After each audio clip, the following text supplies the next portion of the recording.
दोस्तों, आज हम लाए हैं आपके लिए एक प्राचीन काल की गजराज और मूषक राज की कहानी। प्राचीन काल में एक नदी के किनारे बसा नगर व्यापार का केंद्र था। फिर आए उस नगर के बुरे दिन, जब एक वर्ष भारी वर्षा हुई। नदी ने अपना रास्ता बदल दिया।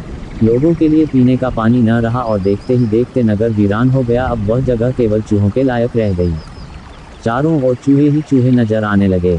चूहों का पूरा साम्राज्य ही स्थापित हो गया। चूहों के उस साम्राज्य का राजा बना मूषक राज चूहा। चूहों का भाग्य देखो, उनके बसने के बाद नगर के बाहर जमीन से एक पानी का स्रोत फूट पड़ा और वह एक बड़ा जलाशय बन गया। नगर से कुछ ही दूर एक घना जंगल था। जंगल में अनगिनत हाथी रहते थे। उनका राजा गजराज नामक एक विशाल हाथी था। उस जंगल क्षेत्र में भयानक सूखा पड़ा। जीव जंतु पानी की तलाश में इधर उधर मारे मारे फिरने लगे। भारी भरकम शरीर वाले हाथियों की तो दुर्दशा हो गई। हाथियों के बच्चे प्यास से व्याकुल होकर चिल्लाने व दम तोड़ने लगे। गजराज खुद सूखे की समस्या से चिंतित था और हाथियों का कष्ट जानता था। एक दिन गजराज की मित्र चील ने आकर खबर दी कि खंडहर बने नगर के दूसरी ओर एक जलाशय है। गजराज ने सबको तुरंत उस जलाशय की ओर चलने का आदेश दिया। सैकड़ों हाथी प्यास बुझाने अड़ोलते हुए चल पड़े। जलाशय तक पहुंचने के लिए उन्हें खंडहर बने नगर के बीच से गुजरना पड़ा। हाथियों के हजारों पैर चूहों को रौंदते हुए निकल गए। हजारों चूहे मारे गए। खंडहर नगर की सड़कें चूहों के खून मांस के कीचड़ से लथपथ हो गई। मुसीबत यहीं खत्म नहीं हुई। हाथियों का दल फिर उसी रास्ते से लौटा। हाथी रोज उसी मार्ग से पानी पीने जाने लगे। काफी सोचने विचारने के बाद मूषक राज के मंत्रियों ने कहा, महाराज, आपको ही जाकर गजराज से बात करनी चाहिए। वह दयालु हाथी हैं। मूषक राज हाथियों के वन में गया। एक बड़े पेड़ के नीचे गजराज खड़ा था।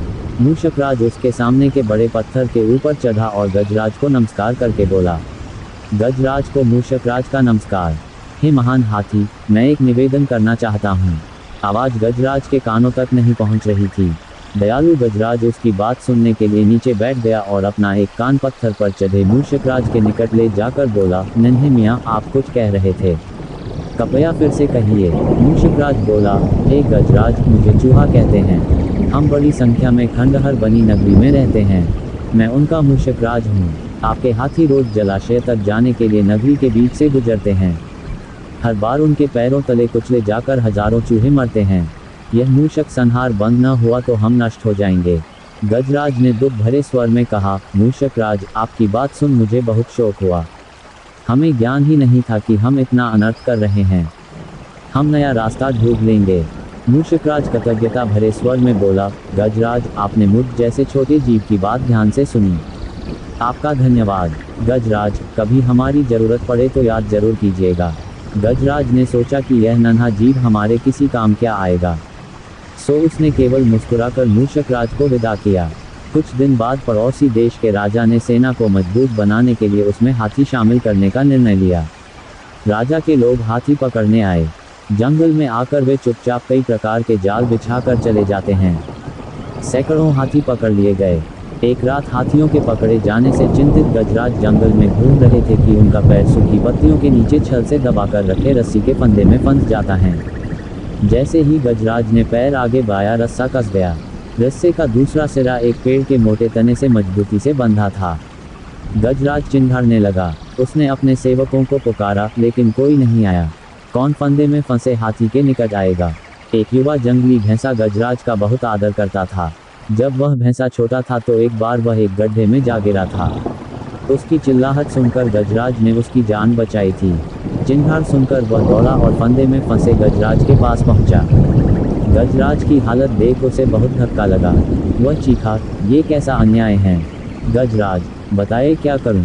मैं आपको छुड़ाने के लिए अपनी जान भी दे सकता हूं। गजराज बोले, बेटा, तुम बस दौड़कर खंडहर नगरी जाओ और चूहों के राजा मूषक राजा को सारा हाल बताना।